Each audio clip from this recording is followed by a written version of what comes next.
for the Help Desk, where we get answers to your financial questions. Joining me this hour is Manisha Thakor, a personal finance author, and Doug Flynn, a certified financial planner and founder of Flynn Zito. Let's get going with the first question from Hinesville, Georgia, from Marion. She asks, what are the pros and cons of acquiring a reverse mortgage? Doug, a lot of folks looking into this. Well, the pros are that you would have access to the equity in your home without having to leave the home. You would be able to access that cash and not have to sell it to do that. So whether that's through a credit line or a monthly income, that's a good thing. The cons are that they're very expensive, and you can disinherit the children from getting that home. So for instance, if, let's say, you take $100,000 on a $200,000 house as a reverse mortgage, whether you take it monthly or by access, instantly you might owe $120 because of the fees, and then it compounds in a phantom way without you actually paying it back. One day, that $120 is going to cross the $200,000 value of the home.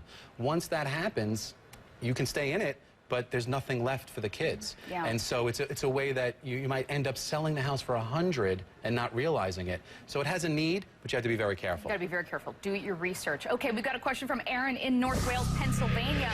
Aaron asks, I currently have $5,700 on a credit card with a 30% interest rate. Ouch. And I have $3,000 on another credit card at around 18%. Now, my credit score came in at 720, but I can't get approved for a personal loan at a bank or get a lower interest credit card because my credit utilization is considered too risky. Do I have any alternatives to pay off this debt at a lower interest rate? Manisha, it's kind of backed into a corner.